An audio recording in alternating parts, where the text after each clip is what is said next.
আল্লাহ কেন বানাইলেন? তিনি তো সব জানেন, আগে থেকেই জানতেন এই দুনিয়া কঠিন আর অধিকাংশ মানুষ জাহান্নামে যাবে, অধিকাংশ তাকে বিশ্বাস করবে না, অধিকাংশ পাপ করবে। তা জেনেও আল্লাহ কেন বানাইলেন?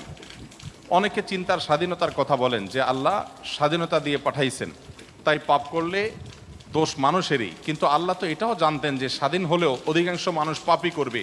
তাহলে কি বলা যায় আল্লাহ জাহান্নামে যাওয়ার জন্যই আমাদের বানাইছেন? এটা কি জুলুম না?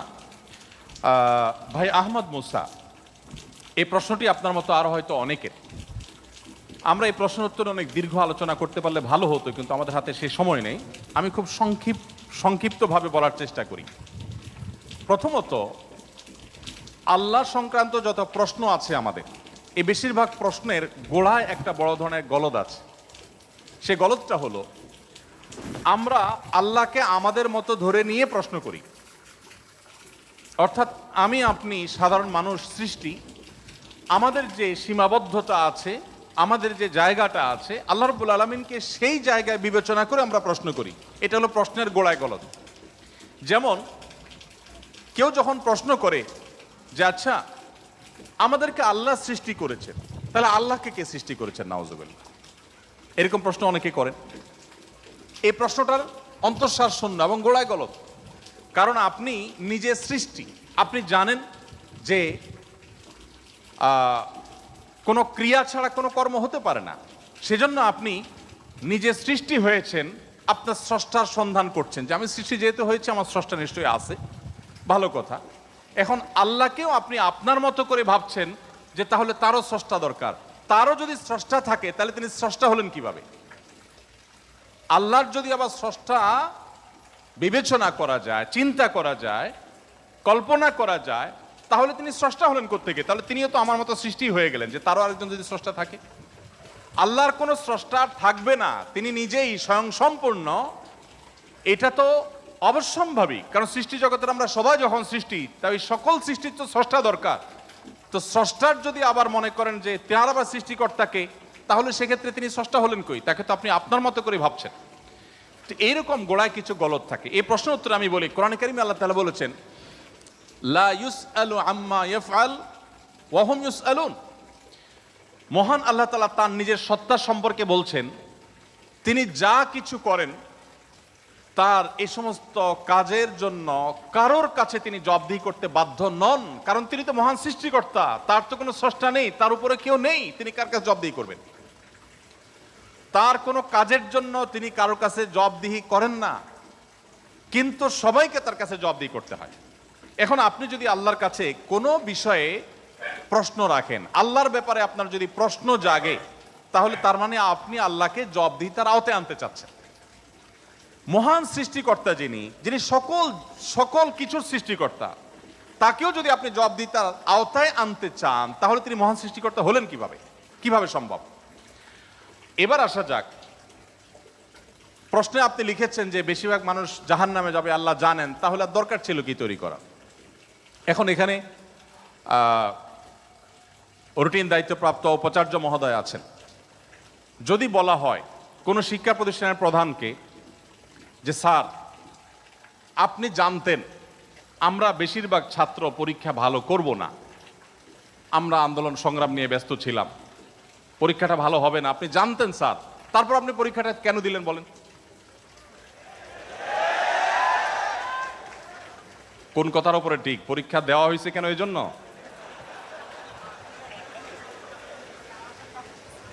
এই প্রশ্নটা যদি করা হয় কোন শিক্ষা প্রতিষ্ঠানের প্রধানকে যে স্যার, বেশিরভাগ ছাত্র আমরা ভালো ছাত্র না, ভালো ছাত্র সবসময় কমই থাকে সংখ্যা, এটা আপনি জানেন স্যার, তারপর আপনি পরীক্ষাটা কেন নিলেন?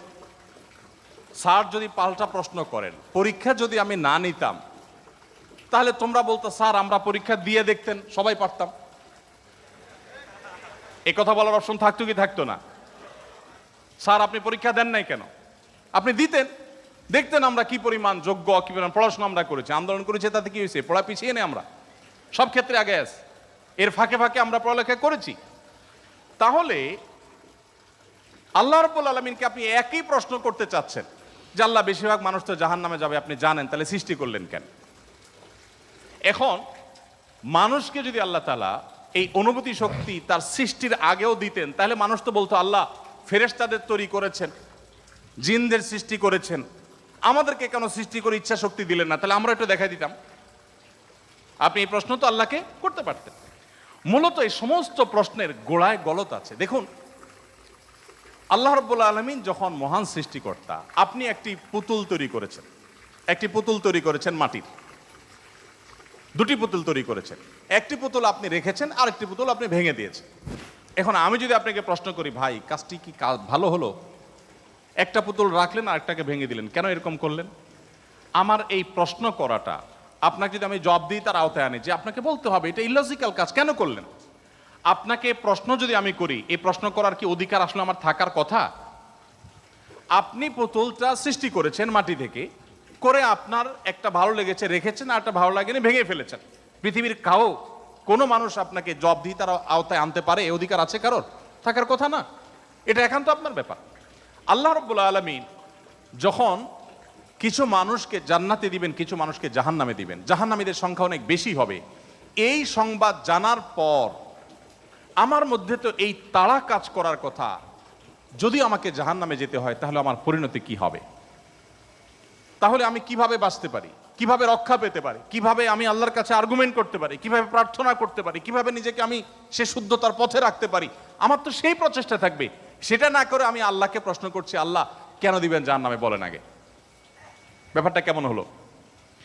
আসলে আল্লাহ সম্পর্কে ধারণা না থাকার কারণে, বা আমাদের মতো করে আল্লাহকে ভাবনা চিন্তা করার কারণে, কল্পনা করার কারণে এই ধরনের প্রশ্ন আমাদের মনে আসে। যেহেতু আমাদের সামনে জান্নাত অথবা জাহান্নাম দুটি পথের একটি, অতএব একজন ইমানদার, একজন বুদ্ধিমান মানুষ, তিনি তার জান্নাতের পথকে সুগম করার চেষ্টা করবেন, জাহান্নাম থেকে বাঁচার চেষ্টা করবেন। তিনি আল্লাহকে প্রশ্ন ছুড়ে দিবেন না। আল্লাহকে প্রশ্ন ছুড়ে দিয়ে কি হবে বলেন? আমি আরেকটা উদাহরণ দেই। ধরুন আপনি একজন মানুষ, আপনাকে বলেছে দরখাস্ত দিতে, তুমি আমার কাছে দরখাস্ত দাও। আপনি আপনার এলাকার জনপ্রতিনিধির কাছে কোনো একটা কাজ নিয়ে গিয়েছেন, এবং সাথে দরখাস্ত তো নিয়েছেন, সাথে সুপারিশ নিয়ে গেছেন, হাই হ্যালো নিয়ে গেছেন, কাউকে দিয়ে ফোন করিয়েছেন, নানাভাবে আপনি চেষ্টা করে আপনি গিয়েছেন। সেই ভদ্রলোকের অফিসে যাওয়ার পর আপনি অনেক চেষ্টা করেছেন, কাজটা হয়নি। এখন আপনি কিন্তু জানতেন যে আমি দরখাস্ত লেখার নিয়ম আছে সেই হিসাবে লিখেছি, আবার সুপারিশও করেছি, কিন্তু আসলে হবে সেটাই যেটা তিনি চাইবেন, তার এখতিয়ার আছে এটা পাশ করা বা না করা।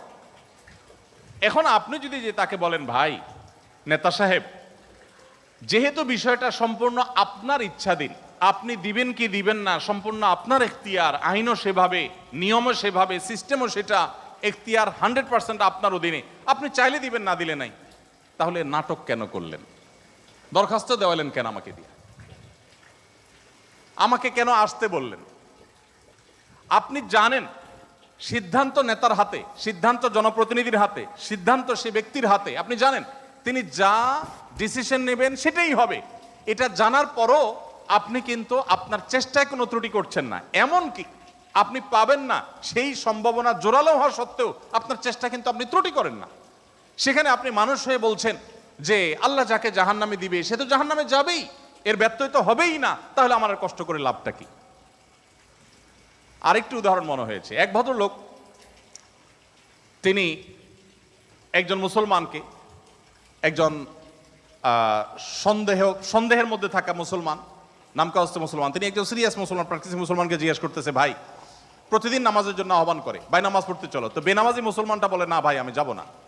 তো একদিন বলতেছে, আচ্ছা শুনেন, আল্লাহর ইচ্ছার বাইরে তো কিছু হয় না, আমি আসলে নামাজে যাই, এটা আল্লাহ চাচ্ছেন না,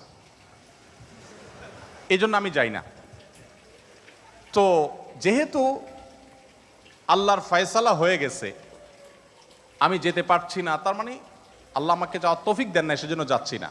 তাহলে আপনি অযথা চেষ্টা করে লাভ নাই, কেন আমাকে প্রতিদিন ডাকেন, কোনো দরকার নেই।